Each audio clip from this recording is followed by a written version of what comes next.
Huling nakita po si Bagyong Inday sa layong 780 kilometers silangan huyan ng Apari, Cagayan.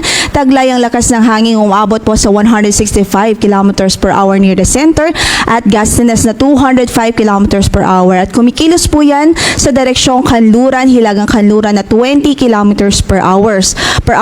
And as we can see po, based on our latest satellite, yung kanyang mata at yung compact ng kaulapan at halos kabuuan ng bagyo ay nasa karagatan pa ho.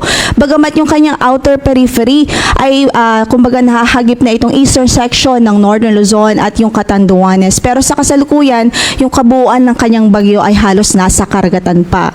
At sa kasalukuyan, meron na po tayong mga nakataas na signals or may mga probinsya kung saan nakataas na po yung ating signals at mamaya lamang po ay ipipresent po natin yan isa-isa.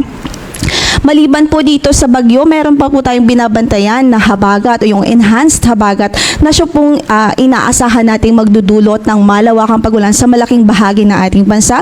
Sa mga oras na ito ay nagpapaulan na yan sa eastern section o sa western section ng Visayas at Mindanao at inaasahang magpapaulan pa sa mga susunod na oras at araw until weekend huyan and even until Monday. At dahil west-northwestward po ang kaang movement nitong bagyo, nananatiling mababa po ang tsansa ng landfall scenario. Pero kahit pa hindi ito mag-landfall, kahit mababa ang tsansa ng kanyang landfall scenario dahil sa lawak ng kanyang sirkulasyon, ibig sabihin mahahagip pa rin talaga itong Northern Luzon ng diametro nitong bagyo. Kung kaya't necessary pa rin na magtaas tayo ng warning signals or wind signals sa malaking bahagi ng Northern Luzon.